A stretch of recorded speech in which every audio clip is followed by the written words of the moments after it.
ఈరోజు మనం విద్యుత్కు సంబంధించినటువంటి ముఖ్యాంశాలను గురించి నేర్చుకుందాం. ఈ విద్యుత్ పాఠ్యాంశానికి సంబంధించినటువంటి పలు ప్రశ్నాంశాలు కొన్ని పరీక్షా పత్రాలలో విరివిగా అడుగుతున్నందున ఇది అత్యంత ప్రాముఖ్యత కలిగినటువంటి అంశంగా మనం ఇక్కడ భావించవచ్చు.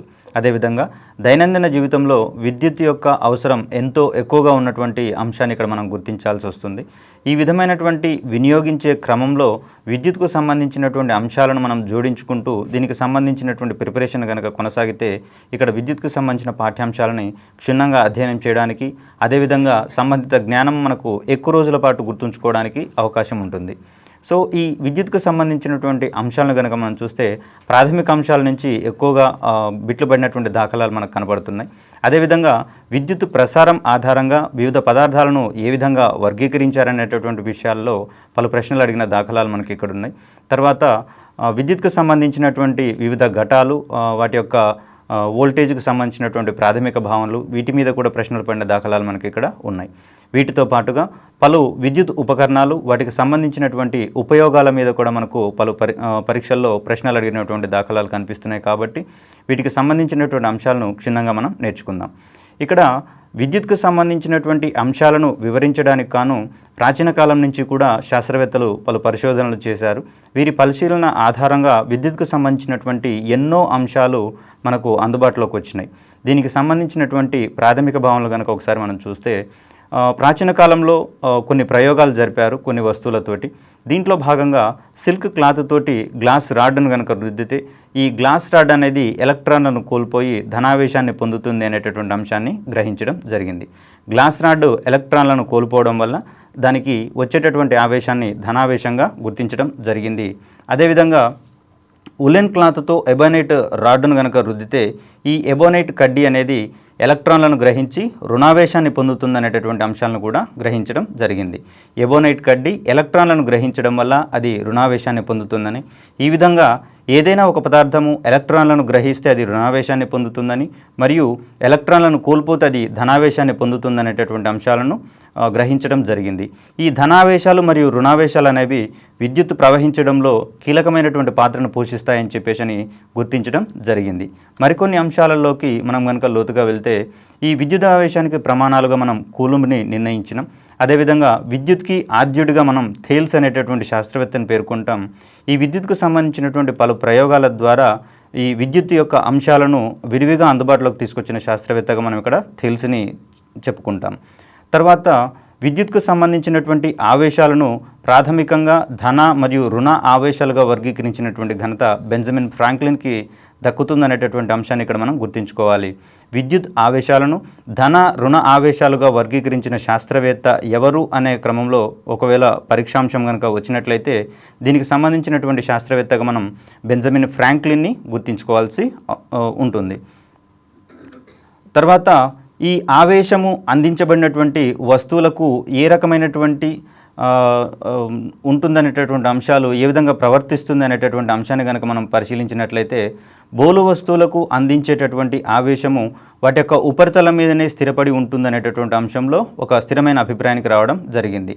అంటే బోలు ఆకారంతో ఉండేటటువంటి వస్తువులు లేదా గుల్ల ఆకారంతో ఉండేటటువంటి వస్తువులకు కొంత ఆవేశాన్ని కనుక అందించినట్లయితే అది లోపల వైపులా స్థిరీకరించడం కాకుండా బయటి వైపున మాత్రమే ఆ ఆవేశం అనేది స్థిరపడుతుందనేటటువంటి అంశాన్ని శాస్త్రవేత్తలు గుర్తించడం జరిగింది. దీనికి సంబంధించినటువంటి మరికొన్ని అంశాలు కనుక చూసినట్లయితే ఏదైనా ఒక కారు మీద పిడుగు పడినప్పుడు ఆ పిడుగుకు సంబంధించినటువంటి ఆవేశం మొత్తం కూడా కారు యొక్క బయటి వైపుననే ఉంటుంది, కానీ లోపలి వాటికి ఎఫెక్ట్ కానటువంటి పరిస్థితులను ఇక్కడ మనం చూడవచ్చు. ప్రాథమికంగా పిడుగు అంటే ఏమిటనేటటువంటి అంశంలో పలు అపోహలు, అనుమానాలు కూడా మనకు దైనందిన జీవితంలో కనిపిస్తాయి. వాస్తవానికి పిడుగు అంటే మరేమిటో కాదు, ఇక్కడ మేఘాల మీద ఆవరించబడినటువంటి లేదా పోగుబడినటువంటి ఆవేశాలు అధిక మొత్తంలో భూమిని చేరుకోవడాన్ని మనం ఇక్కడ పిడుగుగా భావిస్తాం. వాస్తవానికి గమనించినట్లయితే ఇందాక చూసినట్లు వస్త్రాలతో కొన్ని వస్తువుల్ని రాపిడి చేర్పించినప్పుడు అక్కడ ఎలక్ట్రాన్లు కోల్పోవడం కానీ ఎలక్ట్రాన్లు గ్రహించడం కానీ జరిగినట్లుగానే మేఘాలు ఒకదానికొకటి రాపిడికి గురి కావడం వలన వాటిలో ఆవేశాలు అనేవి పోగుపడేటటువంటి అంశాన్ని మనం ఇక్కడ గుర్తుంచుకోవాలి. ఫర్ ఎగ్జాంపుల్ ఒక మేఘం మీద రుణావేశం పోగుపడితే మరొక మేఘంలో ధనావేశం అనేది పోగుపరచబడుతుంది. కాబట్టి ఈ విధంగా పోగుబడినటువంటి ఆవేశము అధిక మొత్తంలో ఒకచోట కేంద్రీకృతమైనప్పుడు ఈ ఆవేశాల మొత్తం కూడా భూమిని చేరేటటువంటి ఆ ప్రక్రియని మనం ఇక్కడ పిడుగుగా భావిస్తాం. పిడుగు అనగా అధిక మొత్తంలో ఉండేటటువంటి ఆవేశాలు మేఘాల నుంచి భూమికి బదిలీ కావడం. అంతే తప్పిస్తే దీనికి సంబంధించినటువంటి దైనందిన జీవితంలో ఉన్నటువంటి అనుమానాలు కూడా నిజం కాదనేటటువంటి అంశాలు మనం ఇక్కడ చూసుకోవచ్చు. చిన్నపిల్లలు దర్శకునేటప్పుడు పెద్దవాళ్ళు చెప్తూ ఉంటారు, అర్జునుడి రథం యొక్క ఇరుసు విరిగి కింద పడింది అనేటటువంటి అంశాలు ఇక్కడ చెప్తూ ఉంటారు. దాంట్లో ఉండేటటువంటి నమ్మకాలు కూడా నిజం కాదు. పిడుగు అనేది కేవలం ఆవేశం మాత్రమే, మేఘాల మీద పోగుపడుతుంది. కాబట్టి ఈ ఆవేశం అనేది భూమిని చేరినప్పుడు పిడుగుగా వస్తుందన్నమాట. ఇక్కడ ఒకవేళ ఈ పిడుగులు కనుక ఏదైనా భవనం మీద పడినప్పుడు భవనాలు అనేవి డ్యామేజ్ అవుతాయి. కాబట్టి భవనాలతో పాటు భవనంలో ఉండేటటువంటి ఎలక్ట్రానిక్ డివైసెస్ అన్నీ కూడా నష్టపోతాయి, కాబట్టి డ్యామేజ్ అవుతాయి. కాబట్టి ఈ భవనాల మీద పిడుగులు పడకుండా కాపాడడం కోసం ఒక పరికరాన్ని వాడతాం. దాన్ని మనం లైటనింగ్ కండక్టర్గా చెప్పుకుంటాం. భవనాలను పిడుగుల బారి నుంచి కాపాడటానికి వాడేటటువంటి పరికరాన్ని మనం లైటనింగ్ కండక్టర్గా చెప్పుకుంటాం. ఈ కండక్టర్ని కనుగొన్నటువంటి శాస్త్రవేత్తగా బెంజమిన్ ఫ్రాంక్లిన్ని మనం ఇక్కడ గుర్తుంచుకోవాలి. భవనాలను పిడుగుల బారి నుంచి కాపాడడానికి అవసరమైనటువంటి లైటనింగ్ కండక్టర్ని కనుగొన్న శాస్త్రవేత్త ఎవరు అనేటటువంటి అంశంలో గనక మనకు పరీక్షాంశం వచ్చినట్లయితే దీనికి బెంజమిన్ ఫ్రాంక్లిన్గా మనం గుర్తుంచుకోవాల్సిన అవసరం ఉంది. తర్వాత వర్షాకాలంలో ఈ పిడుగులు పడేటటువంటి సమయంలో కారులో ప్రయాణించేటటువంటి వ్యక్తి ఖచ్చితంగా కారును ఆపినప్పుడు దాంట్లో నుంచి కిందికి దిగకూడదు. ఎందుకంటే ఒకవేళ ఆ కారు మీద కనుక పిడుగు పడినప్పుడు కారు యొక్క బయటి వైపునే, అంటే అది బోలు వస్తువు మాదిరిగా ప్రవర్తిస్తుంది. కాబట్టి కారు యొక్క బయటి వైపునే ఆవేశాలు ఉంటాయి. కాబట్టి ఒకవేళ దిగినట్లయితే తనకు ఇబ్బందికరమైనటువంటి పరిస్థితి ఏర్పడుతుంది. మరియు ఆ యొక్క ఆవేశాలు తనని ఎఫెక్ట్ చేసే అవకాశాలు ఉన్నాయి. కాబట్టి కారులో నుంచి ఎట్టి పరిస్థితుల్లోనూ వ్యక్తి కిందికి దిగకూడదు. మరొక ఎగ్జాంపుల్ కనుక చూసినట్లయితే ఎవరైనా వ్యక్తి యొక్క సమీపంలో పిడుగుపడినప్పుడు ఆ యొక్క ఆవేశాలు తన ఒంటి మీద కూడా బదిలీ అవుతాయి. కాబట్టి ఈ సందర్భంలో ఆ యొక్క వ్యక్తిని భూమిపైన పడుకోబెట్టేసి దొర్లించాలి.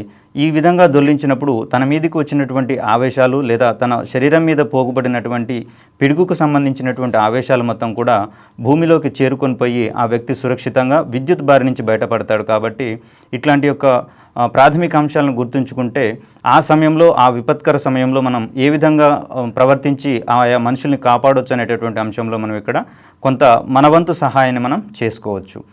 తర్వాత మరొక వస్తువుని కనుక పరిశీలించినట్లయితే ఈ విద్యుత్కు సంబంధించినటువంటి రకాలు ఏ విధంగా ఉన్నాయి అనేటటువంటి దాని మీద కూడా ప్రశ్నలు పడిన దాఖలాలు మనకి ఇక్కడ ఉన్నాయి. గతంలో బుద్ధుడు రావి చెట్టు కింద తపస్సు చేస్తున్నప్పుడు అక్కడ జ్ఞానోదయమైనటువంటి పరిస్థితులు మనం ఇక్కడ గమనించుకోవచ్చు. దీనికి సంబంధించినటువంటి ప్రాథమిక అంశాలలో కూడా ఈ విద్యుత్తులోని రకాన్ని మనం ఇక్కడ ప్రాథమికంగా చెప్పుకోవాల్సి వస్తుంది. ఇక్కడ ఏవైనా వస్తువుల మీద పోగుపడి స్థిరంగా ఉండేటటువంటి విద్యుత్తు ఒక రకమైనటువంటిదిగా, అదేవిధంగా ఒక ప్రదేశం నుంచి మరొక ప్రదేశానికి ప్రవహించేటటువంటి విద్యుత్తుని రెండవ రకమైనటువంటి విద్యుత్తుగా మనం ఇక్కడ చెప్పుకోవచ్చు. ఈ మధ్యకాలంలోనే వార్తాపత్రికల్లో వచ్చినటువంటి మరొక అంశం ఏమిటంటే కరెన్సీ నోట్లో ఉండేటటువంటి ఒక స్ట్రిప్, మెటల్ స్ట్రిప్ ఉంటుంది. ఈ స్ట్రిప్ ఆధారంగా కూడా మొబైల్స్ని రీఛార్జ్ చేస్తున్నటువంటి, ఎలక్ట్రిక్ ఛార్జ్ చేస్తున్నటువంటి పరిస్థితులు మనం ఇక్కడ గమనించుకోవాలి. దీనికి ప్రధాన కారణంగా కూడా ఈ కరెన్సీ నోట్ యొక్క స్ట్రిప్లో ఉండేటటువంటి విద్యుత్తు కొంత దీనికి సంబంధించినటువంటి మొబైల్ ఛార్జింగ్ని చేస్తున్నటువంటి పరిస్థితులు మనం ఇక్కడ చూసుకోవచ్చు. ఈ విధంగా ఈ చెట్ల ఆకులలో కానివ్వండి, తర్వాత కరెన్సీ నోటుకు సంబంధించినటువంటి స్ట్రిప్స్లలో కానివ్వండి, పోగుపడినటువంటి ఈ విద్యుత్తుని మనం ఇక్కడ స్థావర విద్యుత్ లేదా స్థిర విద్యుత్తుగా మనం ఇక్కడ భావించుకోవాలి. వస్తువు యొక్క ఉపరితలంపై పేరుకుపోయినటువంటి విద్యుత్తుని మనం స్థిర లేదా స్థావర విద్యుత్తుగా గ్రహిస్తాము. ఇక్కడ చెట్ల ఆకుల ఆధారంగా కూడా మొబైల్ ఛార్జింగ్ రీఛార్జ్ అవుతున్నటువంటి సందర్భాలు గమనించినాం. కాబట్టి ఈ పరిస్థితులలో అక్కడ ఉన్నటువంటి లేదా పోగుపడినటువంటి ఆవేశాన్ని మనం స్థావర విద్యుత్తుగా పేర్కోవాల్సి ఉంటుంది. తర్వాత ఈ స్థావర విద్యుత్తు తర్వాత మరొక రకమైనటువంటి విద్యుత్తుని ప్రవాహ విద్యుత్తు లేదా ఎలక్ట్రిక్ కరెంటు అంటాం. వాస్తవానికి విద్యుత్తులో ప్రాథమికంగా ప్రవహించేటటువంటి కణాలుగా ఎలక్ట్రాన్లను చెప్పుకుంటాం. ఈ ఎలక్ట్రాన్ల యొక్క ప్రవాహాన్ని మనం విద్యుత్ అని చెప్పేసి అంటాం. ఈ విద్యుత్తు ఏదైనా ఒక తీగ ద్వారా ప్రవహించినప్పుడు ఆ విధంగా ప్రవహించేటటువంటి ఆవేశాల యొక్క ప్రవాహ రేటుని మనం ప్రవాహ విద్యుత్ లేదా ఎలక్ట్రిక్ కరెంటుగా మనం చెప్పుకుంటాం. దీనిని ఒకవేళ సమీకరణ రూపంలో కనుక చూపించాల్సి వస్తే I = Q/Tగా చెప్పుకుంటాం. ఇక్కడ I అనేది ఎలక్ట్రిక్ కరెంటుని, Q అనేది ఆవేశాలని మరియు T అనేది కాలం యొక్క ప్రమాణంగా ఇక్కడ మనం చెప్పుకుంటాము. దీనికి సంబంధించినటువంటి విద్యుత్ ప్రమాణాలను కనుక మనం పరిశీలించినట్లయితే యాంపియర్ అనేదాన్ని విద్యుత్కి ప్రమాణాలుగా చెప్తాం. ప్రవాహ విద్యుత్ యొక్క ప్రమాణాలు విద్యుత్కు సంబంధించినటువంటి సమీకరణంగా మనం I = Q/Tగా మనం ఇక్కడ చెప్పుకుంటాం. తర్వాత ఈ విద్యుత్ మరొక రకంగా వర్గీకరించినట్లయితే ఇప్పటివరకు మనం స్థిరంగా పోగుబడితేనేమో స్థావర విద్యుత్ అని, ప్రవహించినట్లయితే ప్రవాహ విద్యుత్ అని చెప్పేసి అనుకున్నాము. ఈ ప్రవాహ విద్యుత్తుని మరి 2 రకాలుగా కూడా మనం ఇక్కడ వర్గీకరించుకోవచ్చు. మనకు దైనందిన జీవితంలో ఇంటి అవసరాలకు వాడుతున్నటువంటి విద్యుత్తు ఒక రకమైనటువంటి విద్యుత్ కాగా, మన మొబైల్స్లో ఉండేటటువంటి బ్యాటరీలు అందించేటటువంటి విద్యుత్ కానివ్వండి, అదేవిధంగా ఈ రేడియో సెల్స్లో కానివ్వండి, వాచ్లలో కానివ్వండి వాడేటటువంటి ఘటాల ద్వారా వచ్చేటటువంటి విద్యుత్తు రెండవ రకంగా మనం ఇక్కడ చెప్పుకోవచ్చు. ప్రధానంగా ప్రవాహ విద్యుత్తు ఏకాంతర విద్యుత్తు మరియు ఏకముఖ విద్యుత్ అనేటటువంటి 2 రకాలుగా వర్గీకరించినటువంటి పరిస్థితులను ఇక్కడ మనం చూడవచ్చు. ప్రవాహ విద్యుత్తుని ఏకాంతర విద్యుత్ మరియు ఏకముఖ విద్యుత్తుగా మనం ఇక్కడ 2 రకాలుగా వర్గీకరించుకుంటున్నాం. ఇక్కడ ఏకముఖ విద్యుత్ అంటే ఆ కరెంట్ యొక్క దిశ ఒకే రకంగా సరళరేఖా మార్గంలో ఉన్నట్లయితే దాన్ని ఏకముఖ విద్యుత్గా అనుకుంటాం. ఒకవేళ విద్యుత్ యొక్క పరిమాణం ధనాత్మకము మరియు రుణాత్మకాలుగా ఆల్టర్నేట్గా లేదా ఏకాంతరంగా మారుతూ ఉండేటట్లయితే అటువంటి విద్యుత్తుని మనం ఏకాంతర విద్యుత్తుగా భావించుకుంటాం. మన ఇంటి వినియోగాలకు వాడుకునేటటువంటి ఈ విద్యుత్తుని మనం ఏకాంతర విద్యుత్తుగా చెప్పుకోవచ్చు. ఏకాంతర విద్యుత్ యొక్క వినియోగాలు ప్రస్తుతం అనేకంగా ఉన్నందున దీన్ని గృహావసరాలకు, అదేవిధంగా వ్యవసాయ అవసరాలకు మరియు పారిశ్రామికంగా దీన్ని వాడతాం. అదేవిధంగా ఈ మధ్యకాలంలో అధునాతనంగా డిజైన్ చేయబడినటువంటి ఎలక్ట్రానిక్ ట్రైన్స్ ఉన్నాయి. ఈ ట్రైన్స్ అన్నీ కూడా రన్ కావాలంటే మనకు ఏకాంతర విద్యుత్ అనేది ముఖ్యంగా ఉపయోగపడుతుంది అనేటటువంటి విషయాన్ని మనం ఇక్కడ చూడవచ్చు. అదేవిధంగా మొబైల్ని ఛార్జ్ చేసేటటువంటి క్రమంలో అక్కడ ఉన్నటువంటి ఏకాంతర విద్యుత్ కనుక మొబైల్లోకి డైరెక్ట్ మనం ఛార్జ్ చేస్తే అక్కడ ఉన్నటువంటి సెన్సిటివ్గా ఉండేటటువంటి ఎలక్ట్రానిక్ పరికరాలు మొత్తం కూడా నాశనమయ్యేటటువంటి పరిస్థితులలో ఇక్కడ మొబైల్ ఫోన్స్లో కానివ్వండి, టీవీలలో కానివ్వండి, అదేవిధంగా కంప్యూటర్స్లలో కానివ్వండి ఏకాంతర విద్యుత్ని అక్కడ వాడేటటువంటి విద్యుత్ని మనం ఏకముఖ విద్యుత్గా భావిస్తాము, ఏకముఖ విద్యుత్ అంటాము. ఈ ఏకముఖ విద్యుత్ రావాలి అంటే ఏకాంతర విద్యుత్ని మనం ఏకముఖ విద్యుత్తుగా మార్చుకోవాల్సి వస్తుంది. ఈ రకంగా మార్చుకునేటటువంటి ప్రక్రియను ధిక్కారము అంటాం. ఏకాంతర విద్యుత్తును ఏకముఖ విద్యుత్తుగా మార్చేటటువంటి ప్రక్రియను ధిక్కారము అంటాం. ఈ విధంగా మార్చేటటువంటి పరికరాన్ని మనం రెక్టిఫైయర్ లేదా ధిక్కారి అంటాం. తర్వాత విద్యుత్కు సంబంధించినటువంటి మరొక అంశాన్ని కనుక మనం చూసినట్లయితే విద్యుత్ శక్మము లేదా విద్యుత్ పొటెన్షియల్ అనేటటువంటి అంశాన్ని ఇక్కడ మనం నేర్చుకోవాల్సి ఉంటుంది. విద్యుత్ క్షేత్రంలో అంటే విద్యుత్ యొక్క ప్రభావం ఎంతవరకు ఉంటుందో ఆ విద్యుత్ ప్రదేశం మొత్తాన్ని కూడా విద్యుత్ క్షేత్రం అంటాము. ఈ విద్యుత్ క్షేత్రంలో ఏదేని బిందువు వద్దకు ప్రమాణ ధన విద్యుదావేశాన్ని చేర్చడానికి అక్కడ జరగాల్సినటువంటి పనిని మనం విద్యుత్ పొటెన్షియల్ లేదా విద్యుత్ శక్మము అంటాము. విద్యుత్ క్షేత్రంలోని ఏదైనా బిందువు వద్దకు ప్రమాణ ధన విద్యుదావేశాన్ని చేర్చడానికి చేయాల్సిన పనిని మనం విద్యుత్ పొటెన్షియల్ లేదా విద్యుత్ శక్మం అనేటటువంటి అంశాన్ని ఇక్కడ మనం గుర్తుంచుకోవాలి. ఈ అంశంలో కూడా మనకు ప్రశ్న వచ్చేటటువంటి అవకాశాలు ఉన్నాయి. తర్వాత విద్యుత్ వలయంలో ఒక బిందువు నుంచి మరొక బిందువుకు ఏదైనా ప్రమాణ ఆవేశాన్ని కదిలించడానికి దానిపై చేయాల్సినటువంటి పనినే మనం ఇక్కడ శక్మాంతరము లేదా విద్యుత్ పొటెన్షియల్ డిఫరెన్స్ అంటాము. పొటెన్షియల్ డిఫరెన్స్గా దీన్ని ఇక్కడ మనం చూపిస్తాము. ఈ పొటెన్షియల్ డిఫరెన్స్కి ప్రమాణాలు వోల్ట్గా మనం ఇక్కడ చెప్పుకుంటాం. ఈ విద్యుత్ అనేది ఎప్పుడూ కూడా పొటెన్షియల్ డిఫరెన్స్ ఆధారంగా ఎక్కడి నుంచి ఎక్కడికి ప్రయాణిస్తుంది అనేటటువంటి అంశాన్ని కూడా మనం ఇక్కడ చెప్పుకోవాల్సి ఉంటుంది. విద్యుత్ ఎల్లప్పుడూ కూడా ఎక్కువ పొటెన్షియల్ ఉన్నటువంటి ప్రదేశాల నుంచి తక్కువ పొటెన్షియల్కి లేదా ఎక్కువ పొటెన్షియల్ ఉన్నటువంటి బిందువు నుంచి తక్కువ పొటెన్షియల్ ఉన్నటువంటి బిందువుకి ప్రసరిస్తుంది అనేటటువంటి విషయాన్ని, ప్రవహిస్తుంది అనేటటువంటి విషయాన్ని ఇక్కడ మనం చెప్పుకోవాల్సి ఉంటుంది. మరొకటి ఇక్కడ కరెంటు తీగల మీద వాలినటువంటి పక్షులకు ఎటువంటి షాకు తగలదు. కానీ ఒకవేళ అదే తీగ కింద వెళ్తున్నటువంటి మనుషులకు తగిలినప్పుడు ఇమ్మీడియట్గా షాకు కొట్టి వారు చనిపోయే అవకాశం ఉంటుంది లేదా విపరీతమైనటువంటి ఇబ్బందులకు గురయ్యే అవకాశాలు ఇక్కడ మనకు కనిపిస్తాయి. దీనికి సంబంధించినటువంటి ప్రాథమిక అంశాలను వివరించే క్రమంలో కూడా పలు పరీక్షల్లో ప్రశ్నలు పడినటువంటి దాఖలాలు ఉన్నాయి. దీనికి సంబంధించినటువంటి బేసిక్ రీజన్ ఏంటి అంటే ఒకవేళ ఈ పక్షి తీగ మీద నిలబడినప్పుడు వాలినప్పుడు దాని యొక్క రెండు కాళ్ళ మధ్య ఎటువంటి పొటెన్షియల్ భేదం ఉండదు. ఉండకపోవడం వల్ల అక్కడ పక్షి యొక్క శరీరం లోపలికి విద్యుత్ ప్రవహించేటటువంటి అవకాశాలు ఉండవు. విద్యుత్ ఎల్లప్పుడూ కూడా ఎక్కువ పొటెన్షియల్ నుంచి తక్కువ పొటెన్షియల్కి ప్రసరిస్తుంది లేదా ప్రవహిస్తుంది అంటున్నాం కాబట్టి ఇక్కడ పొటెన్షియల్లో తేడాలు ఉండకపోవడం వల్ల పక్షి శరీరంలోకి ఈ విద్యుత్ అనేది ప్రవహించదు. ఒకవేళ అది తన యొక్క శరీర భాగాలతోటి లేదా ముక్కుతోటి స్తంభాన్ని కానీ లేదా ఇతర వస్తువులు కానీ తాకినప్పుడు అక్కడ వాటికి సంబంధించినటువంటి స్తంభం అనేది భూమితో కనెక్ట్ అయ్యి ఉంటుంది కాబట్టి ఇక్కడ పొటెన్షియల్ డిఫరెన్స్ అనేది అధికంగా తేడా ఉంటుంది. విద్యుత్ పొటెన్షియల్ భూమికి శూన్యంగా చెప్పుకుంటాం మనం. కాబట్టి ఆ పరిస్థితులలో ఎక్కువ డిఫరెన్స్ ఉంది కాబట్టి అప్పుడు మాత్రమే పక్షి యొక్క శరీరం నుంచి విద్యుత్ ప్రసరిస్తుంది. కాబట్టి కేవలం ఆ పరిస్థితులలో మాత్రమే పక్షులకు షాక్ తగులుతుంది. అంతేకాని విద్యుత్ తీగ మీద వాలినటువంటి పక్షులకు ఎటువంటి షాక్ తగలకపోవడానికి ప్రధాన కారణం వాటి కాళ్ళ మధ్య ఎటువంటి పొటెన్షియల్ భేదం ఉండకుండా పొటెన్షియల్ అనేది సమానంగా ఉండడం అనేటటువంటి కారణాన్ని ఇక్కడ మనం చూసుకోవాలి. తర్వాత విద్యుత్కు సంబంధించినటువంటి మరొక అంశంగా మనం ఇక్కడ కరెంట్ అని వాడతాము. ఈ కరెంట్ అంటే ప్రమాణ ఆవేశాలు ఏకకాలంలో ప్రవహించేటటువంటి ఆవేశాల యొక్క రేటుని మనం ఇక్కడ కరెంటుగా చెప్పుకుంటాం. వలయంలో ప్రవహించే ఆవేశాల రేటును మనం కరెంట్ అంటాము. దీనికి సంబంధించినటువంటి సమీకరణంగా మనం I=Q/Tగా చెప్పుకుంటాం. I అనేది కరెంటుని, Q అనేది ఆవేశాలని, T అనేది సమయాన్ని సూచిస్తుంది. ఇక్కడ కరెంటుకు సంబంధించినటువంటి ప్రమాణాలు కూడా మనం ఆంపియర్గా చెప్పుకోవచ్చు. విద్యుత్కు సంబంధించినటువంటి పాఠ్యాంశాలలో భాగంగా వివిధ రకాలైనటువంటి పదార్థాలను ఈ విద్యుత్ ప్రవహించే ధర్మం ఆధారంగా ఏ విధంగా వర్గీకరిస్తారు, అదేవిధంగా విద్యుత్కు సంబంధించినటువంటి మరొక క్లిష్టమైనటువంటి ముఖ్యమైనటువంటి అంశంగా విద్యుత్ నిరోధాన్ని పేర్కొంటాం. ఈ విద్యుత్ నిరోధం అంటే ఏమిటి, దాని యొక్క లక్షణాలు ఏ విధంగా ఉంటాయి, విద్యుత్ నిరోధం అనేది ఏ విధంగా మారుతుంది, దాన్ని ప్రభావితం చేసేటటువంటి అంశాలు ఈరోజు మనం పాఠ్యాంశంలో భాగంగా నేర్చుకుందాం.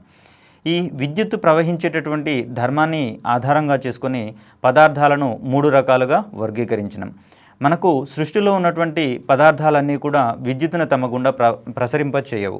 కొన్ని పదార్థాలు కొంత పరిమాణంలో మాత్రమే ప్రసరింపచేస్తాయి. పూర్తి స్థాయిలో ప్రసరింపజేసేటటువంటి పదార్థాలను విద్యుత్ వాహకాలు, దీన్ని ఇంగ్లీష్లో కండక్టర్స్గా మనం చెప్పుకుంటాం. కండక్టర్స్ అంటే విద్యుత్తును తమ గుండా ప్రవహింపజేసేటటువంటి పదార్థాలను మనం విద్యుత్ వాహకాలుగా పరిగణిస్తాము. ఏ పదార్థము విద్యుత్ వాహకంగా పరిగణించబడుతుంది అనేటటువంటి అంశంలో కూడా మనకు ప్రశ్నలు పడినటువంటి దాఖలాలు ఉన్నాయి. కాబట్టి ఇక్కడ ఈ సంబంధించినటువంటి అంశాలు చాలా కీలకమైనటువంటిగా భావించి ప్రిపేర్ కావాల్సినటువంటి అవసరం ఉంది. సృష్టిలో అత్యుత్తమమైనటువంటి విద్యుత్ వాహకంగా వెండిని చెప్పుకుంటాము. తర్వాత రాగి మరియు అల్యూమినియంలు ప్రధాన పాత్ర పోషించేటటువంటి అంశాన్ని ఇక్కడ మనం గుర్తుంచుకోవాలి. అత్యుత్తమమైనటువంటి విద్యుత్ వాహకంగా మనం వెండిని పరిగణిస్తాము. అయితే ఇక్కడ మరొక ముఖ్యమైనటువంటి అంశం ఏంటంటే అత్యుత్తమ విద్యుత్ వాహకము వెండి అయినప్పుడు మరి ఇక్కడ ఎలక్ట్రానిక్ అప్లయన్సెస్లో కానివ్వండి, ఎలక్ట్రానిక్ తీగల ద్వారా కానివ్వండి, తర్వాత విద్యుత్ ప్రసరింపజేసేటటువంటి తీగలుగా అల్యూమినియంని వాడుతున్నాం. రాగి మరియు అల్యూమినియంని విరివిగా వాడడానికి ప్రధాన కారణం ఏమిటయ్యా అంటే ఇక్కడ వెండి యొక్క ఖర్చు లేదా దాని యొక్క ధర ఎక్కువ కాబట్టి ఈ వెండిని వాడడం ద్వారా ఆ యొక్క విద్యుత్ ఉపకరణాల యొక్క కాస్ట్ ఎక్కువగా పెరిగిపోతుంది. కాబట్టి దాన్ని నివారించడం కోసం వెండి తర్వాత అత్యుత్తమ విద్యుత్ వాహకాలుగా పరిగణించబడుతున్నటువంటి రాగి మరియు అల్యూమినియంని విరివిగా వాడుతున్నటువంటి పరిస్థితులను ఇక్కడ మనం గమనించుకోవాలి. అనగా విద్యుత్ ఉత్తమ వాహకము వెండిగా పరిగణించినా కూడా రాగిని వాడడానికి ప్రధాన కారణంగా వెండితో పోలిస్తే రాగి యొక్క ధర తక్కువ కాబట్టి అందులోనూ రాగి ఎక్కువగా అందుబాటులో ఉంది కాబట్టి దీన్ని మనం ఎక్కువగా వాడుతున్నటువంటి దాఖలాలను ఇక్కడ మనం చూడవచ్చు. తర్వాత విద్యుత్తును తమ గుండా ప్రసరింపచేయనటువంటి లేదా ప్రవహింపచేయనటువంటి పదార్థాలను మనం విద్యుత్ బంధకాలుగా పరిగణిస్తాము. ఇన్సులేటర్స్ అంటాం వీటిని. విద్యుత్ బంధకాలు ఇవి విద్యుత్తుని తమ గుండా ప్రవహింప చేయవు. దీనికి సంబంధించినటువంటి ప్రశ్నాంశాలు కూడా మనకు విరివిగా ప్రశ్నలలో కనిపిస్తున్నాయి, పరీక్షలలో కనిపిస్తున్నాయి. అత్యుత్తమ విద్యుత్ బంధకంగా మనం వజ్రాన్ని పరిగణిస్తాము. అదేవిధంగా ఇక్కడ శుద్ధమైనటువంటి నీరు విద్యుత్ బంధకమా లేకపోతే విద్యుత్ వాహకంగా ప్రవర్తిస్తుందా అనేటటువంటి అంశాలు కూడా ప్రశ్నలు పడిన దాఖలాలు ఉన్నాయి. వాస్తవానికి దైనందిన జీవితంలో మామూలుగా వాడేటటువంటి నీరు సాధారణ జలం అనేది విద్యుత్ వాహకంగా ప్రయోగించబడుతున్నా కూడా పరిశుద్ధమైనటువంటి స్థితిలో ఉన్నటువంటి నీరు విద్యుత్ బంధకంగా ప్రవర్తిస్తుంది. ఫర్ ఎగ్జాంపుల్ వర్షపు నీరు పరిశుద్ధమైనటువంటి స్థితిలో కనుక మనం పరిగణించుకుంటే ఇది విద్యుత్ బంధకంగా ప్రవర్తిస్తుంది అనేటటువంటి అంశాన్ని మనం ఇక్కడ గుర్తుంచుకోవాలి. ఇటువంటి నీటికి దుమ్ము ధూళి వంటి ఏదైనా మలినాలు కలిసినా లేకపోతే దానిలో వేరే ఏ లవణాలను కలిపినా కూడా అది విద్యుత్ వాహకంగా ప్రవర్తిస్తుంది అనేటటువంటి అంశంలో మనం ఇక్కడ గుర్తుంచుకోవాలి. శుద్ధమైనటువంటి నీరు విద్యుత్ బంధకంగా ప్రవర్తిస్తుంది. కొద్ది పరిమాణంలో మలినాలు కలిసినటువంటి నీటికి మాత్రం విద్యుత్ వాహక ధర్మం ఉంటుందనేటటువంటి అంశాన్ని మనం ఇక్కడ గుర్తుంచుకోవాలి. తర్వాత మూడవ రకమైనటువంటి పదార్థం యొక్క వర్గీకరణలో భాగంగా అర్ధవాహకాల గురించి మనం మాట్లాడుకోవాలి. ఇది వాహకాలకు మరియు బంధకాలకు మధ్యస్థ వాహకత్వం ఉండేటటువంటి పదార్థాలను మనం అర్ధవాహకాలు అంటాము, సెమీ కండక్టర్స్. ఇక్కడ అత్యుత్తమమైనటువంటి అర్ధవాహకాలుగా మనం సిలికాన్ మరియు జర్మేనియంలను తెలుసుకుంటాం. ఇక్కడ సిలికాన్ జర్మేనియంలను మనం అత్యుత్తమమైనటువంటి అర్ధవాహకాలుగా పరిగణిస్తాము. ప్రస్తుతం ఈ సిలికాన్ యొక్క ఉపయోగము ఈ విద్యుత్కు సంబంధించినటువంటి పరిశ్రమలలో కానివ్వండి, విద్యుత్ ఉపకరణాల తయారీలో కానివ్వండి అత్యధికంగా వినియోగించబడుతున్నటువంటి పదార్థంగా సిలికాన్ మనం చెప్పుకుంటాము. ఈ చిప్స్ నిర్మాణంలో కానివ్వండి, తర్వాత వివిధ కంప్యూటర్స్కి సంబంధించినటువంటి విడిభాగాలలో ఇక్కడ సిలికాన్ని విరివిగా వాడుతున్నటువంటి అంశాలు మనం ఇక్కడ గుర్తుంచుకోవాలి. సిలికాన్ యొక్క ప్రాముఖ్యతను ఈ ఎలక్ట్రానిక్ పరిశ్రమలలో ఎక్కువగా ఉన్నటువంటి అంశాల ఆధారంగానే సిలికాన్ వ్యాలీ అనేటటువంటి పదజాలాలను కూడా మనం వాడుతున్నటువంటి పరిస్థితులు ఇక్కడ మనం గమనించుకోవచ్చు. సిలికాన్కు ఉన్నటువంటి అత్యధిక ప్రాముఖ్యత దృష్ట్యా దీన్ని మనం సిలికాన్ వ్యాలీ వంటి పదజాలాన్ని కూడా వాడుతూ ఉన్నాం. తర్వాత మరొక అర్ధవాహకంగా మనం జర్మేనియంని పేర్కొంటాం. జర్మేనియం కంటే కూడా ఎక్కువగా సిలికాన్నే వాడుతున్నటువంటి దాఖలాలు ఉన్నాయి. తర్వాత ఈ సోలార్ సెల్స్కి సంబంధించినటువంటి ఈ పరిజ్ఞానంలో కూడా సిలికాన్ని మనం ఎక్కువగా వాడుతున్నాం. ఈ సిలికాన్కి సంబంధించినటువంటి లేయర్స్ని మనం సోలార్ సెల్స్లో వాడడం ద్వారా అక్కడ ఫోటో ఎలక్ట్రిక్ ఎఫెక్ట్ పరిజ్ఞానం ఆధారంగా కాంతి దాని మీద పడినప్పుడు దానిలో స్వేచ్ఛ ఎలక్ట్రాన్లు బయటకు వచ్చేసి వాటిని మనం ఒక చోటు నుంచి మరొక చోటుకి ప్రవహింప చేయడం ద్వారా అక్కడ విద్యుత్తు పుడుతుంది. మరియు అటువంటి విద్యుత్తుని మనం మన యొక్క దైనందిన అవసరాలకు వాడుకుంటున్నటువంటి పరిస్థితులు మనం ఇక్కడ చూడవచ్చు. సోలార్ ఫీల్డ్స్లలో ఎక్కువగా వాడేటటువంటి పదార్థంగా కూడా మనం ఇక్కడ సిలికాన్నే చెప్పుకోవాల్సి ఉంటుంది. తర్వాత గృహ అవసరాలకు వాడేటటువంటి విద్యుత్ యొక్క పౌనఃపున్యాన్ని మనం 50 హెర్ట్జ్గా చెప్పుకుంటాం. తర్వాత దీనికి సంబంధించినటువంటి శక్మాంతరం 220 వోల్ట్స్గా మనం ఇక్కడ నిర్ణయించడం జరిగింది. మన దైనందిన అవసరాలకు అనుగుణంగా ఇంటిలో వాడేటటువంటి ఈ విద్యుత్ ఉపకరణాల మీద 220 వోల్ట్స్ అనేటటువంటి సంకేతం అక్కడ రాయబడి ఉంటుంది. దీనికి అర్థం ఏంటంటే అక్కడ ఉండేటటువంటి శక్మాంతరము 220 వోల్ట్స్గా మనం ఇక్కడ గుర్తుంచుకోవాలి. తర్వాత భూమికి సంబంధించినటువంటి విద్యుత్ శక్మాన్ని గనక మనం చెప్పుకోవాల్సి వస్తే దీన్ని శూన్యం అని చెప్పేసి అంటాం. అంటే ఎంత విద్యుత్తుని మనం భూమికి అందించినా కూడా అది తనలో ఇముడ్చుకుంటుంది మరియు అటువంటి ఆవేశాలని భూమి యొక్క ఉపరితలం మీద పోగు చేసుకోదు. కాబట్టి ఇక్కడ భూమిని విద్యుత్ యొక్క సింక్గా మనం పరిగణిస్తాం. అంటే భూమికి ఎంత ఆవేశాన్ని ఇచ్చినా కూడా భూమి ఆ ఆవేశాన్ని తనలోనే ఇముడ్చుకుంటుంది. కాబట్టి ఈ పరిశీలనల ఆధారంగా భూమి యొక్క విద్యుత్ శక్మం శూన్యంగా చెప్పుకుంటాం. అదేవిధంగా భూమిని మనం విద్యుత్ సింక్గా మనం పరిగణించేటటువంటి అంశాలను ఇక్కడ మనం గుర్తుంచుకోవాలి. తర్వాత ఈ విద్యుత్ నిరోధానికి సంబంధించినటువంటి అంటే విద్యుత్తును తమ గుండా ప్రవహింపచేయనటువంటి ధర్మానికి సంబంధించి ఒక నియమం గురించి మనం చెప్పుకోవాలి. అదే ఓం నియమం. ఇక్కడ ఓం నియమం యొక్క సిద్ధాంతాన్ని కనుక మనం పరిశీలించినట్లయితే స్థిర ఉష్ణోగ్రత వద్ద ఏదైనా తీగ ద్వారా ప్రవహించేటటువంటి విద్యుత్ దానిలోని శక్మాంతరానికి అనులోమానుపాతంలో ఉంటుంది అనేటటువంటి అంశాన్ని మనం ఇక్కడ ఓం నియమంగా చెప్పుకుంటాం. ఓం నియమం ప్రకారము స్థిర ఉష్ణోగ్రత వద్ద ఏదైనా తీగ ద్వారా ప్రవహించేటటువంటి విద్యుత్తు దానిలోని శక్మాంతరానికి అనులోమానుపాతంలో ఉంటుంది. దీన్ని సమీకరణ రూపంలో గనక మనం తెలియజేసుకున్నట్లయితే I ఈజ్ ప్రపోర్షనల్ టు Vగా చెప్పుకుంటాం. ఇక్కడ I అనేది కరెంటుని, అదేవిధంగా V అనేది శక్మాంతరాన్ని సూచిస్తే దీనికి ఒక సమీకరణ రూపాన్ని ఇచ్చినట్లయితే I ఈజ్ ఈక్వల్ టు V/Rగా చెప్పుకుంటాం. ఇక్కడ వచ్చినటువంటి ఈ నూతన సంకేతము R అనేది ఆ వాహకం యొక్క నిరోధకత్వాన్ని చెప్తుంది. ఈ నిరోధకత్వానికి మనం ప్రమాణాలుగా ఓం అనేటటువంటి అంశాన్ని ఇక్కడ మనం గుర్తుంచుకోవాలి.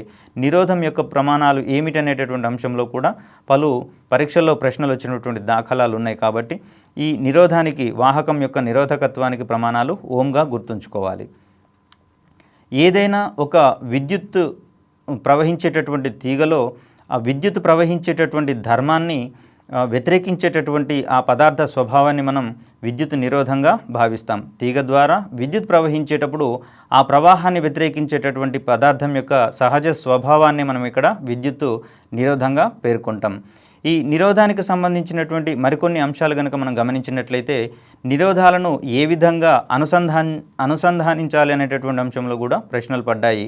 ఇలా అనుసంధానించినప్పుడు ఆ వలయం యొక్క ఫలిత నిరోధం పెరుగుతుందా తగ్గుతుందా, తద్వారా విద్యుత్ అనేది దాంట్లో విద్యుత్ ప్రవాహం అనేది పెరుగుతుందా తగ్గుతుందా అనేటటువంటి అంశంలో కూడా మనకు పలు పరీక్షల్లో ప్రశ్నలు వచ్చినటువంటి దాఖలాలు ఉన్నాయి. ఇక్కడ నిరోధాల యొక్క సంధానాన్ని మనం ప్రాథమికంగా శ్రేణి మరియు సమాంతర సంధానాలుగా చెప్పుకుంటాం. నిరోధాలను శ్రేణి సంధానంలో కలపవచ్చును, అదేవిధంగా సమాంతరంగా కూడా కలపవచ్చును. శ్రేణి సంధానం అంటే నిరోధం యొక్క ఒక చివరని మరొక నిరోధం యొక్క రెండవ చివరకు కలపడం, లేదా ఒక నిరోధం యొక్క రెండవ చివరని మరొక నిరోధం యొక్క మొదటి చివరకు కలపడం. ఈ విధంగా కలుపుకుంటూ పోయేటటువంటి అమరికనే మనం శ్రేణి సంధానము అంటాం. ఒకవేళ సమాంతర సంధానం గురించి కనుక మనం చెప్పుకోవాల్సి వస్తే అన్ని నిరోధాల యొక్క మొదటి చివరలను ఒక బిందువుకి, అదేవిధంగా రెండవ చివరలను మరొక బిందువుకి గనక కలిపితే దాన్ని మనం నిరోధాల యొక్క సమాంతర సంధానంగా చెప్పుకుంటాం. దీనికి సంబంధించినటువంటి ఫలిత నిరోధం ఏ విధంగా ఉంటుందనేటటువంటి అంశాన్ని కనుక చూస్తే ఇక్కడ నిరోధాలను 2 లేదా అంతకంటే ఎక్కువ నిరోధాలను శ్రేణిలో సంధానిస్తే ఆ వాహకం యొక్క లేదా ఆ సర్క్యూట్ యొక్క వలయం యొక్క ఫలిత నిరోధం అనేది పెరుగుతుంది అనేటటువంటి అంశాన్ని మనం ఇక్కడ గుర్తుంచుకోవాలి. నిరోధాలను శ్రేణిలో సంధానిస్తే ఫలిత నిరోధం అనేది పెరుగుతుంది. తద్వారా ఆ వాహకంలో విద్యుత్ ప్రవహించేటటువంటి ధర్మాన్ని వ్యతిరేకించేటటువంటి పదార్థ స్వభావం పెరుగుతుంది. కాబట్టి తత్ఫలితంగా ఆ వలయంలో విద్యుత్ ప్రవాహం అనేది తగ్గేటటువంటి పరిస్థితిని మనం గమనించుకోవాలి. ఒకవేళ ప్రశ్న నిరోధాలను శ్రేణిలో సంధానిస్తే నిరోధం ఏం జరుగుతుంది అంటే అక్కడ పెరుగుతుంది అనేటటువంటి అంశాన్ని, విద్యుత్ ప్రవాహం ఏ విధంగా మారుతుంది అంటే తగ్గేటటువంటి పరిస్థితిని మనం ఆన్సర్గా భావించాల్సి వస్తుంది. ఒకవేళ ఇవే నిరోధాలను సమాంతర సంధానంలో గనక ఉంచితే ఫలిత నిరోధం అనేది తగ్గుతుంది. ఇక్కడ నిరోధం తగ్గితే వాహకంలో విద్యుత్ ప్రవాహం యొక్క ధర్మాన్ని నిరోధించేటటువంటి లేదా వ్యతిరేకించేటటువంటి స్వభావం తగ్గుతుంది. కాబట్టి ఈ పరిస్థితులలో విద్యుత్ ప్రవాహం పెరుగుతుంది అనేటటువంటి అంశాన్ని మనం ఇక్కడ గుర్తుంచుకోవాలి. నిరోధాల సమాంతర సంధానంలో ఫలిత నిరోధం అనేది తగ్గుతుంది. తత్ఫలితంగా విద్యుత్ ప్రవాహం అనేది పెరిగేటటువంటి అంశాలను ఇక్కడ మనం గమనించుకోవాలి. ఇక్కడ ప్రధానంగా విద్యుత్ హీటింగ్ అప్లయన్సెస్లలో విద్యుత్ బల్బు మరియు విద్యుత్ హీటర్స్, ఎలక్ట్రిక్ హీటర్స్ అంటాము. అదేవిధంగా ఈ ఐరన్ బాక్సులలోనూ ఇక్కడ అత్యధికమైనటువంటి నిరోధాలు ఉన్నటువంటి పదార్థాలను మనం ఫిలమెంటులుగా వాడడం ద్వారా అక్కడ ఆ నిరోధం అనేది కొంత ఉష్ణశక్తిగా మారడం ద్వారా మరియు అదేవిధంగా వెలుతురునిచ్చేటటువంటి అంశాలలో వినియోగించబడడం ద్వారా ఆయా పరికరాలు పనిచేస్తున్నటువంటి అంశాన్ని మనం ఇక్కడ గుర్తుంచుకోవాలి. నిరోధాలు ఎక్కువగా ఉండేటటువంటి పదార్థాలను, విద్యుత్ నిరోధం ఎక్కువగా ఉండేటటువంటి పదార్థాలను బల్బులలో ఫిలమెంట్లుగా వాడతాం. అదేవిధంగా ఐరన్ బాక్సులలో మరియు ఎలక్ట్రిక్ స్టవ్లలో వాడేటటువంటి అంశాలను కూడా మనం ఇక్కడ గుర్తుంచుకోవాలి. తర్వాత విద్యుత్ నిరోధాన్ని ప్రభావితం చేసేటటువంటి పలు అంశాల మీద కూడా మనకు ప్రశ్నలు వచ్చిన దాఖలాలు ఉన్నాయి. ఏదైనా వాహకం యొక్క పొడవును పెంచితే దాని యొక్క నిరోధం ఏ విధంగా మారుతుంది అనేటటువంటి అంశాన్ని, ఒకవేళ నిరోధానికి మార్పుకు సంబంధించినటువంటి విద్యుత్ ప్రవాహం కూడా ఏ విధంగా ఎఫెక్ట్ అవుతుంది అనేటటువంటి అంశంలోనూ ప్రశ్నలు పడిన దాఖలాలు మనకి ఇక్కడ ఉన్నాయి. ఒకవేళ వాహకం యొక్క పొడవును గనక మనం పెంచితే దాని యొక్క ఫలిత నిరోధం పెరుగుతుందన్నట్లుగా భావించాలి.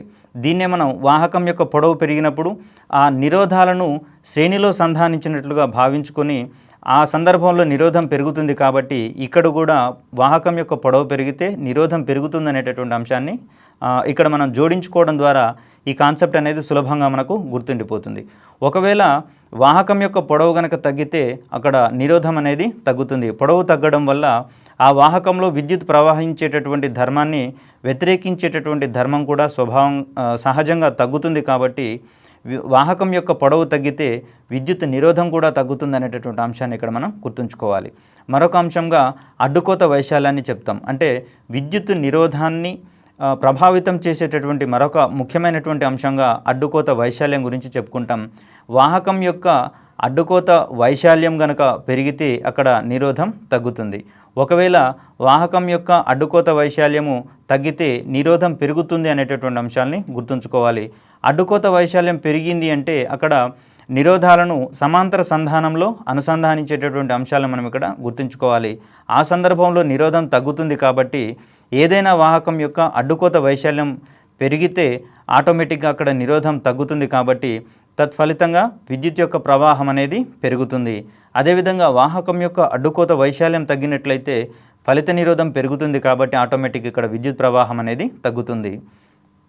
తర్వాత విద్యుత్తు నిరోధానికి సంబంధించి దాన్ని ప్రభావితం చేసేటటువంటి మరొక అంశంగా మనం ఉష్ణోగ్రత గురించి చెప్పుకుంటాం. ఈ వాహకాల యొక్క ఉష్ణోగ్రత పెరిగితే ఫలిత నిరోధం పెరుగుతుందా లేదా తగ్గుతుందా అనేటటువంటి అంశాలలో కూడా మనకి ఇక్కడ పరీక్షల్లో ప్రశ్నలు వచ్చినటువంటి దాఖలాలు ఉన్నాయి. అర్ధవాహకాల యొక్క ఉష్ణోగ్రత తగ్గితే ఏం జరుగుతుంది, లేదా లోహాల యొక్క ఉష్ణోగ్రత పెరిగితే ఏం జరుగుతుంది అనేటటువంటి అంశంలో పలు ప్రశ్నలు వచ్చినటువంటి దాఖలాలు ఉన్నాయి. ఇక్కడ లోహాల యొక్క ఉష్ణోగ్రత పెరిగితే నిరోధం పెరుగుతుందని, అదేవిధంగా నిరోధం పెరుగుతుంది కాబట్టి విద్యుత్ ప్రవాహం అనేది తగ్గుతుంది అనేటటువంటి అంశాన్ని మనం ఇక్కడ గుర్తుంచుకోవాలి. ఈ విద్యుత్ బంధకాల మీద ఉష్ణోగ్రత యొక్క ప్రభావము ఏ విధంగా ఉండదు కాబట్టి దాని గురించి మనం పెద్దగా గుర్తుంచుకోవాల్సిన అవసరం ఏం లేదు. కేవలం లోహాలకు అర్ధవాహకాలకు సంబంధించినటువంటి ప్రభావాలను మాత్రం మనం క్షుణ్ణంగా గుర్తుంచుకోవాలి. అర్ధవాహకాల యొక్క ఉష్ణోగ్రత పెరిగితే నిరోధం తగ్గుతుంది కాబట్టి ఈ సందర్భంలో అవి వాహకాలుగా ప్రవర్తించేటటువంటి ధర్మాన్ని మనం ఇక్కడ గుర్తుంచుకోవాలి. అర్ధవాహకాల యొక్క ఉష్ణోగ్రత పెరిగితే అక్కడ వలయంలో విద్యుత్ నిరోధం అనేది తగ్గుతుంది, ఫలితంగా విద్యుత్ యొక్క ప్రవాహం అనేది పెరుగుతుంది అనేటటువంటి అంశాన్ని మనం ఇక్కడ గుర్తుంచుకోవాలి. విద్యుత్కు సంబంధించినటువంటి ఒక ముఖ్యాంశంగా మనం ఇక్కడ విద్యుత్ చాలక బలాన్ని, ఈ విద్యుత్ చాలక బలం అందించేటటువంటి వివిధ పరికరాల యొక్క గుణగణాల గురించి కూడా మనం ఇక్కడ క్షుణ్ణంగా చెప్పుకోవాల్సి ఉంటుంది. ఏదైనా వాహకంలో విద్యుత్ ప్రవహించుటకు ఒక బ్యాటరీ లేదా ఘటం చేసేటటువంటి పన్నే మనం అక్కడ విద్యుత్ చాలక బలంగా పేర్కొంటాము.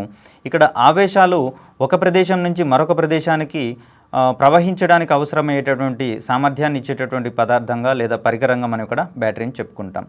వాహకంలో విద్యుత్ ప్రవహించడానికి ఏదైనా బ్యాటరీ చేసేటటువంటి పన్నే మనం ఇక్కడ విద్యుత్ చాలక బలం, దీన్నే మనం ఎలక్ట్రోమోటివ్ ఫోర్స్ లేదా ఈఎంఎఫ్ అని షార్ట్గా చెప్పుకుంటాం. ఈ వాహకం యొక్క నిరోధం యొక్క వ్యుత్క్రమాన్ని లేదా దాని యొక్క విలోమాన్ని మనం ఇక్కడ విద్యుత్ వాహకతగా పేర్కొంటాం. నిరోధం యొక్క వ్యుత్క్రమమే విద్యుత్ యొక్క వాహకత. తర్వాత విద్యుత్ చాలక బలాన్ని అందించేటటువంటి పరికరాలు ఏవి అనేటటువంటి అంశంలో కూడా మనకు ప్రశ్నలు వచ్చినటువంటి దాఖలాలు ఉన్నాయి. ఇక్కడ విద్యుత్ జనరేటరు అనగా విద్యుత్తుని ఉత్పత్తి చేయడానికి అవసరమయ్యేటటువంటి పరికరంగా ఉపయోగించేటటువంటి పరికరంగా ఇక్కడ మనం విద్యుత్ జనరేటర్ని చెప్పుకుంటాం. ఇదే క్రమంలో డైనమో మరొకటి, తర్వాత విద్యుత్ ఘటం అనేది కూడా మనకి ఇక్కడ విద్యుత్ చాలక బలాన్ని అందించేటటువంటి పరికరాలుగా చెప్పుకుంటాం. విద్యుత్ జనరేటర్ అనేది నీటి యొక్క యాంత్రిక శక్తిని విద్యుత్ శక్తిగా కన్వర్ట్ చేసేటటువంటి పరికరంగా చెప్పుకుంటాం. అదేవిధంగా డైనమో కూడా గతిజ శక్తిని లేదా ఈ సైకిల్ యొక్క గతిజ శక్తిని అక్కడ విద్యుత్ శక్తిగా కన్వర్ట్ చేసేటటువంటి పరికరంగా మనం ఇక్కడ చెప్పుకుంటాం. విద్యుత్ ఘటం మాత్రం విద్యుత్ ఘటంలో ఇమిడి ఉన్నటువంటి రసాయనిక శక్తిని అది విద్యుత్ శక్తిగా మారుస్తుంది అనేటటువంటి అంశాన్ని ఇక్కడ మనం గుర్తుంచుకోవాలి. వాహకంలో వలయంలో విద్యుత్ చాలక బలాన్ని అందించేటటువంటి పరికరాలు ఏవి అన్న సందర్భాల్లో విద్యుత్ జనరేటరు, డైనమో మరియు విద్యుత్ ఘటాలను మనం ఆన్సర్గా పెట్టుకోవాల్సినటువంటి అవసరాన్ని ఇక్కడ మనం గుర్తుంచుకోవాలి. ఈ విధమైనటువంటి విద్యుత్ ఘటాన్ని వోల్టా అనేటటువంటి శాస్త్రవేత్త కనుగొన్నటువంటి అంశాలను మనం ఇక్కడ గుర్తుంచుకోవాలి. విద్యుత్ ఘటాన్ని కనుగొన్నది వోల్టా. విద్యుత్ ఘటం చేసేటటువంటి పని ఏమిటి అంటే వలయంలో అవసరమైనటువంటి విద్యుత్ చాలక బలాన్ని అందించేటటువంటి పరికరంగా ఈ విద్యుత్ ఘటాన్ని మనం ఇక్కడ గుర్తుంచుకోవాలి. తర్వాత పలు రకాలైనటువంటి విద్యుత్ ఘటాలు మనకు దైనందిన జీవితంలో అందుబాటులో ఉన్నాయి. వీటిలో ప్రధానంగా వోల్టా ఘటం, డేనియల్ ఘటం, లెక్లాంచ్ ఘటం, నిర్జల ఘటం మరియు బైక్రోమేట్ ఘటాల గురించి మనం ఇక్కడ చెప్పుకోవాలి.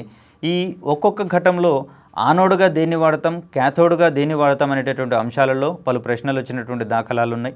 అదేవిధంగా విద్యుత్ విశ్లేషక పదార్థంగా ఏ పదార్థాలను వాడతారనేటువంటి అంశంలో కూడా మనకి ఇక్కడ ప్రశ్నలు వచ్చినాయి. కాబట్టి ఈ అంశాలను క్షుణ్ణంగా గనక మనం పరిశీలించినట్లయితే నేర్చుకొని ఈజీగా సమాధానాలు గుర్తించడానికి అవకాశం ఉంటుంది. వోల్టా ఘటంలో వినియోగించేటటువంటి యానోడ్గా కాపర్ని పేర్కొంటాము. అదేవిధంగా క్యాథోడ్గా జింక్ని పేర్కొంటాము. ఇక్కడ విద్యుత్ విశ్లేషణ పదార్థంగా సజల సల్ఫ్యూరిక్ ఆమ్లాన్ని మనం ఇక్కడ వాడతాము. వోల్టా ఘటంలో ఆనోడ్గా కాపర్ని, అదేవిధంగా క్యాథోడ్గా జింక్ని వాడేటటువంటి పరిస్థితులను ఇక్కడ మనం గుర్తుంచుకోవాలి. తర్వాత డేనియల్ ఘటానికి సంబంధించినటువంటి పరిశీలన కనుక చూసుకుంటే కాపర్ని ఆనోడ్గా, జింక్ని క్యాథోడ్గా వాడతాము. ఇక్కడ మాత్రం కాపర్ సల్ఫేట్ మరియు జింక్ సల్ఫేట్లను మనం ఇక్కడ విద్యుత్ విశ్లేషణ పదార్థంగా గుర్తుంచుకోవాలి. వోల్టా ఘటం యొక్క విద్యుత్ చాలక బలం 1 వోల్ట్గా మనం ఇక్కడ గుర్తుంచుకోవాలి.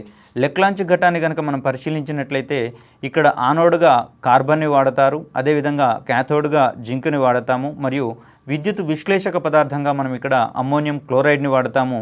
ఈ లెక్లాంచ్ ఘటం యొక్క ఈఎంఎఫ్ కూడా మనకు 1.46గా గుర్తుంచుకోవాలి. మరొక ముఖ్యమైనటువంటి ఘటము, ఎక్కువగా వాడుతున్నటువంటి ఘటం ఇది, దీన్ని డ్రై సెల్ అంటాము, నిర్జల ఘటము. ఈ నిర్జల ఘటంలో కార్బన్ని ఆనోడ్గా వాడతాము, అదేవిధంగా క్యాథోడ్గా జింక్ని వాడతాము. ఇక్కడ విద్యుత్ విశ్లేషక పదార్థంగా అమ్మోనియం క్లోరైడ్ పేస్ట్ని వాడతాము. నిర్జల ఘటాలకు సంబంధించినటువంటి విద్యుత్ చాలక బలం ఎంత అనేటటువంటి అంశాలలో కూడా ప్రశ్న కనుక పడితే ఇక్కడ దీనికి సంబంధించి కూడా 1.46 వోల్ట్గా మనం ఇక్కడ గుర్తుంచుకోవాలి.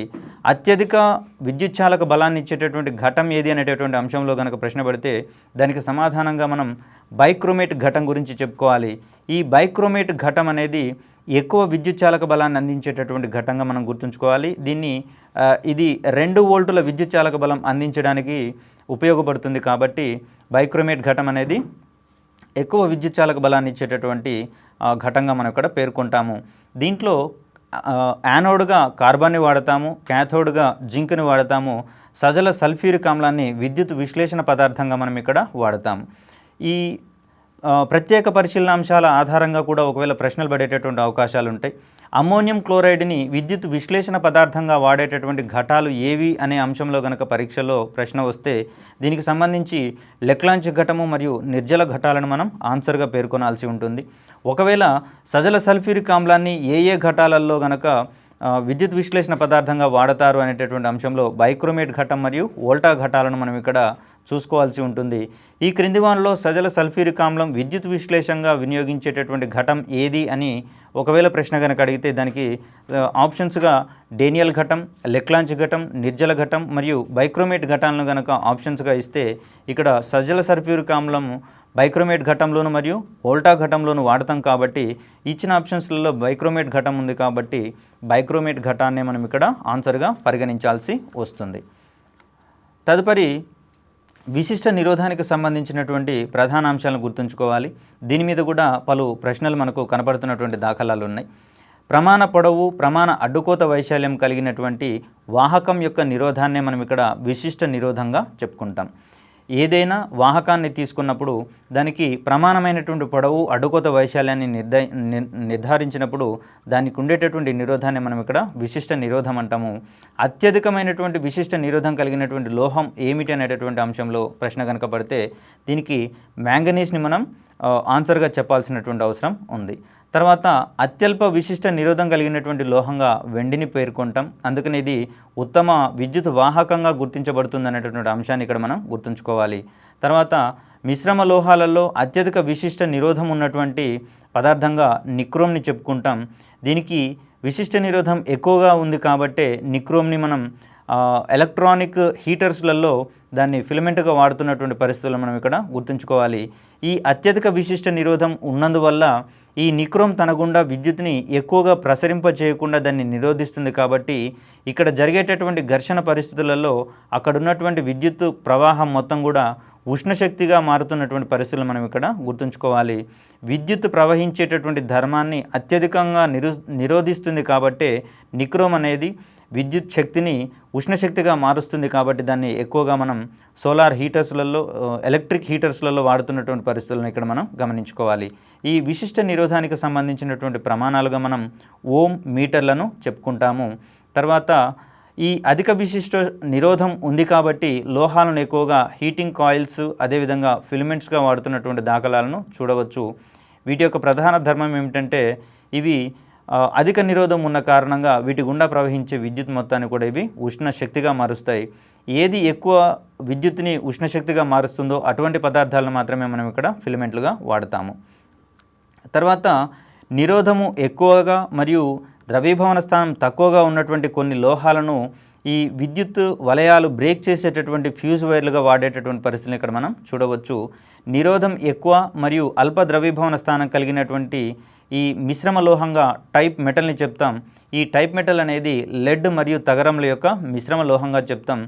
ఇక్కడ వీటిని ఫ్యూజ్ వైర్లుగా వాడినప్పుడు వీటికి నిరోధం ఎక్కువగా ఉంటుంది కాబట్టి అక్కడ వాటిలో ఎక్కువ ఉష్ణశక్తి జనిస్తుంది కాబట్టి ఈ ఎక్కువ ఉష్ణశక్తికి అనుగుణంగా వాటికి ద్రవీభవన స్థానం తక్కువగా ఉంటుంది కాబట్టి ఇమ్మీడియట్గా అవి కరిగిపోతాయి. ఫలితంగా వలయంలో విద్యుత్ ప్రవాహం అనేది నిరోధించబడుతుంది. కాబట్టి అక్కడ వివిధ రకాలైనటువంటి పరికరాలకు ఈ వోల్టేజ్ హెచ్చుతగ్గుల వల్ల వచ్చేటటువంటి ఈ ఇబ్బందుల్ని తీసివేయడానికి గాను మనం ఇక్కడ కరెంట్ యొక్క వోల్టేజ్ ఎక్కువగా వచ్చినప్పుడు అక్కడ దీనికి నిరోధం ఎక్కువగా ఉంటుంది కాబట్టి ఇమ్మీడియట్గా ఫ్యూజ్ వైర్ కొట్టివేయడం వల్ల ఆ హెచ్చుతగ్గులకు ఇంటిలోని పరికరాలు ఏవి కూడా ఎఫెక్ట్ కావు కాబట్టి ఆ విధంగా అవి కాపాడబడతాయి.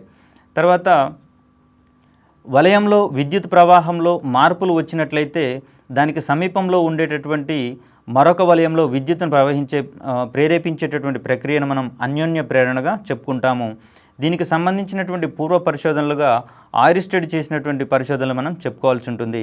ఈ ఆయిరిస్టెడ్ ప్రకారము ఏదైనా వలయంలో విద్యుత్ ప్రవహించేటప్పుడు ఆ వాహకం చుట్టూతా అయస్కాంత క్షేత్రం ప్రేరేపించబడుతుందని, ఈ విధంగా ప్రవహించే క్రమంలో దానికి సమీపంలో మరొక వలయాన్ని గనక మనం ఉంచితే ఈ అయస్కాంత క్షేత్రానికి సంబంధించినటువంటి బలరేఖల యొక్క ప్రభావం వల్ల ఈ అయస్కాంత ఫ్లక్స్ వల్ల అక్కడ మరొక వలయంలో కూడా విద్యుత్ ప్రేరేపించబడుతుందని, ఇటువంటి ధర్మాన్ని మనం అన్యోన్య ప్రేరణగా గుర్తుంచుకోవాలని చెప్పేసినటువంటి అంశాలు ఇక్కడ పరిశీలించడం జరిగింది.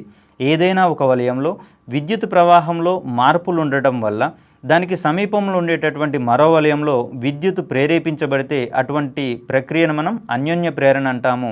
అదేవిధంగా ఆయిరిస్టెడ్ ప్రయోగాల ద్వారా తెలిసిన విషయం ఏమిటంటే విద్యుత్ అనేది వాహకంలో ప్రవహించినంతసేపు దాని చుట్టూతా విద్యుత్ క్షేత్రంతో పాటుగా అయస్కాంత క్షేత్రం కూడా ఏర్పడుతుందనేటటువంటి అంశాన్ని మనం ఇక్కడ గుర్తుంచుకోవాలి. ఈ మధ్యకాలంలో వస్తున్నటువంటి ఆధునిక జీవన విధానంలో భాగంగా ప్రతి ఒక్కరం కూడా గోడలలోనే ఈ విద్యుత్ తీగలకు సంబంధించినటువంటి ఎక్విప్మెంట్ మొత్తాన్ని కూడా అమర్చేసి పైవైపున ప్లాస్టర్ ఆఫ్ ప్యారిస్ని మనం అప్లై చేస్తున్నటువంటి ఈ గోడలలో విద్యుత్ తీగలు అనేవి వాటి యొక్క అరేంజ్మెంట్ ఏ దిశలో ఉంది లేదా ఏ స్థానంలో ఉందనేది తెలుసుకోవడానికి కాను ఈ విద్యుత్కు ఉండేటటువంటి ఈ అయస్కాంత ధర్మాన్ని బేరీజు వేసుకొని మనం ఇక్కడ దాన్ని కనుక్కోవచ్చు.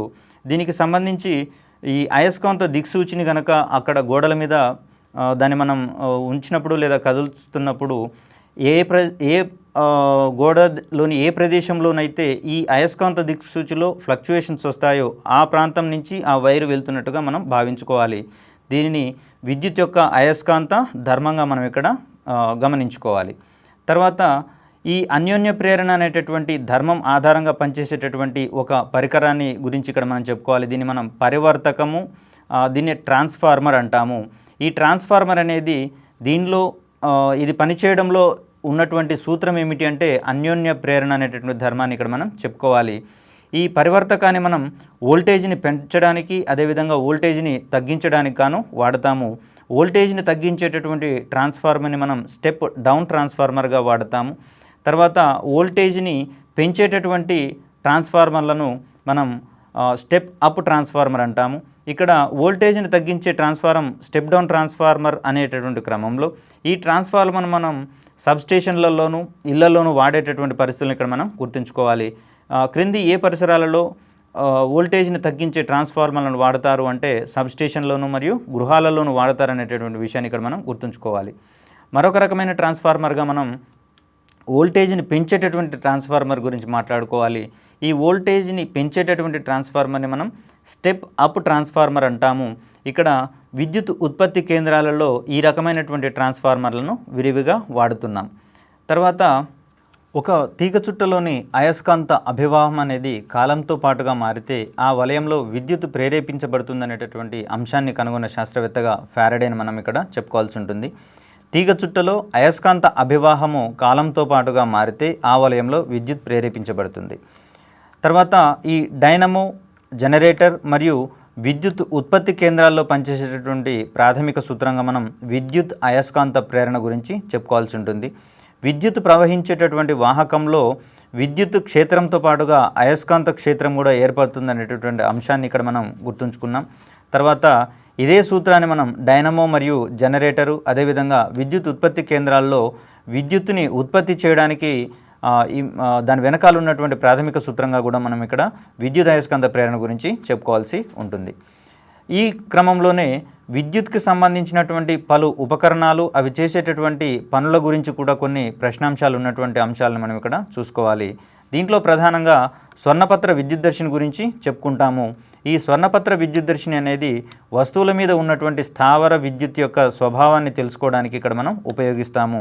దీని ఆధారంగా ఏ వస్తువు మీదనైనా ఉపరితలం మీద ఆవేశం ఉంటే ఆ ఆవేశం ఉందా లేదా అనేటటువంటి అంశాన్ని స్వర్ణపత్ర విద్యుద్దర్శిని ద్వారా మనం ఇక్కడ తెలుసుకోవచ్చు. అదేవిధంగా వాహకంలో విద్యుత్ ప్రవహిస్తున్నప్పుడు ఆ ప్రవహించేటటువంటి విద్యుత్తు యొక్క ఉనికిని తెలుసుకోవడానికి కాను మనం వాడేటటువంటి మరొక పరికరంగా ఎలక్ట్రోస్కోప్ని చెప్పుకుంటాము. ఈ ఎలక్ట్రోస్కోప్ని మనం సాధారణ పరిభాషలో టెస్టర్గా పరిగణిస్తాము. ఇది తీగలో ప్రవహించేటటువంటి విద్యుత్ ప్రవాహ ఉనికి గురించి తెలుసుకోవడానికి వాడే పరికరంగా ఎలక్ట్రోస్కోప్ని చెప్పుకుంటాం. తర్వాత టాంజెంట్ గాల్వనామీటర్ అనేటటువంటి మరొక పరికరం గురించి చెప్పుకోవాలి. ఇది తీగలోని విద్యుత్తుని 10⁻⁻6 యాంపియర్స్ వరకు కనుక్కుంటుంది. అంటే స్వల్ప పరిమాణంలో విద్యుత్ ప్రవహిస్తున్నా కూడా అటువంటి విద్యుత్ యొక్క ఉనికిని మనం ఇక్కడ టాంజెంట్ గాల్వనోమీటర్ ద్వారా తెలుసుకోవచ్చు. ఈ క్రమంలోనే మరొక పరికరంగా మనం కదిలే తీగ చుట్ట గాల్వనోమీటర్ గురించి కూడా చెప్పుకుంటాము. తర్వాత ఈ కదిలే తీగ చుట్ట గాల్వనోమీటర్ ఆధారంగా తీగలో ప్రవహించేటటువంటి విద్యుత్తు 10⁻⁹ యాంపియర్స్ వరకు ఉన్నా కూడా ఈ కదిలే తీగ చుట్ట గాల్వనోమీటర్ ఆధారంగా ఆ యొక్క పరిమాణాన్ని మనం కనుక్కోవచ్చు. మరొక పరికరంగా మనం అమ్మీటర్ గురించి చెప్పుకోవాలి. ఇక్కడ వాహకంలో ప్రవహించేటటువంటి విద్యుత్తు ఒకవేళ మిల్లీ యాంపియర్స్ పరిమాణంలో ఉన్నా కూడా అటువంటి ప్రవాహాన్ని తెలుసుకోవడానికి కాను మనకు ఉపయోగించే పరికరంగా అమ్మీటర్ని చెప్పుకుంటాం. అదేవిధంగా ఏదైనా వాహకం యొక్క నిరోధాన్ని కొలవడానికి ఓం మీటర్ అనేటటువంటి పరికరాన్ని వినియోగిస్తాము. తీగ యొక్క నిరోధాన్ని కొలిచే పరికరాన్ని క్రింది వాటిలో గుర్తించండి అన్నప్పుడు దానికి సమాధానంగా మనం ఓం మీటర్ని గుర్తించాల్సినటువంటి అవసరం ఉంది. అదేవిధంగా మరొక పరికరం వోల్ట్ మీటర్గా చెప్పుకుంటాము. ఇక్కడ వోల్ట్ మీటర్ అనేది విద్యుత్ వలయంలో 2 బిందువుల మధ్య శక్మాన్ని కొలిచేందుకు ఉపయోగించే పరికరంగా మనం గుర్తుంచుకోవాలి. విద్యుత్ వలయంలో 2 బిందువుల మధ్య శక్మాన్ని కొలిచే పరికరం ఏమిటి అంటే వోల్ట్ మీటర్గా ఇక్కడ మనం గుర్తించాలి. తర్వాత ఈ మధ్యకాలంలో సినిమా హాల్లో రూఫ్ మీద ఉన్నటువంటి లైట్లు ఒక క్రమ పద్ధతిలో వాటి యొక్క తీవ్రత పెంచుతూ అదేవిధంగా తగ్గుతూ ఉండేటటువంటి పరిస్థితులు మనం ఇక్కడ గమనించవచ్చు. సినిమా థియేటర్లలో మనం ఇంట్లో లైట్ను బంద్ చేసినట్లుగా అది బంద్ కాకుండా క్రమక్రమంగా దాని యొక్క తీవ్రతను తగ్గించుకుంటూ ఆ లైట్లు ఆఫ్ అయిపోయేటటువంటి పరిస్థితిని మనం ఇక్కడ గమనించాలి.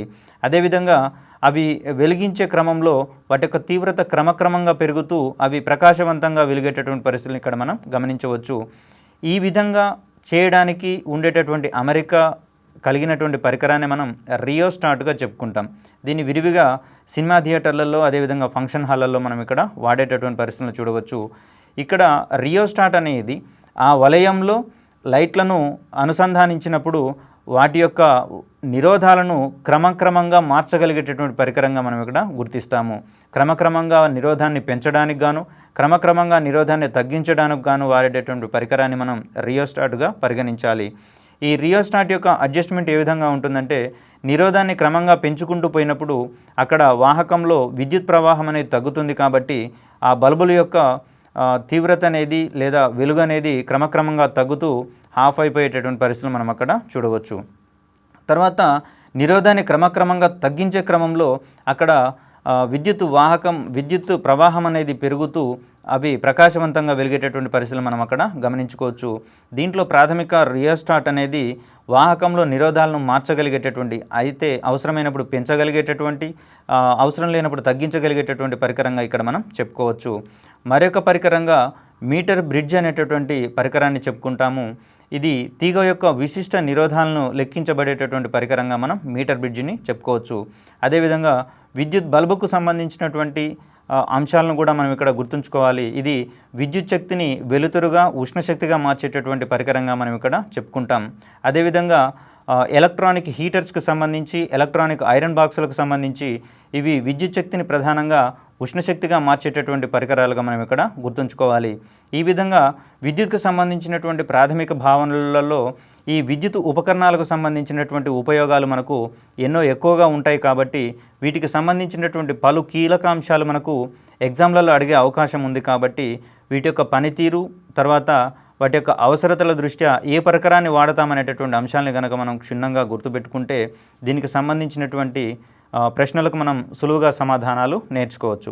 ప్రధానంగా అభ్యర్థులకు సూచించేటటువంటి ముఖ్యమైనటువంటి విషయం ఏమిటంటే దైనందిన జీవితంలో విద్యుత్ యొక్క అవసరం మనకు ఎంతగానో ఉంది కాబట్టి ఈ అవసరాలని మనం తీర్చుకునే క్రమంలో దాంట్లో ఉండేటటువంటి ప్రాథమిక అంశాలను కూడా జోడించుకుంటూ ఈ యొక్క అంశాలను మనం పదే పదే చదువుతూ ఉండడం వల్ల ఈ అంశాలు ఎక్కువ కాలం పాటు గుర్తుంటాయి. అదేవిధంగా ఖచ్చితమైనటువంటి సమాధానాలను గుర్తించే క్రమంలో మనం ముందుంటాం కాబట్టి అభ్యర్థులు తమ యొక్క ప్రిపరేషన్ని ఈ ధోరణిలోనే కొనసాగిస్తే ఉభయతారకంగా ఉంటుందనేటటువంటి అంశాన్ని ఇక్కడ మనం గమనించాలి.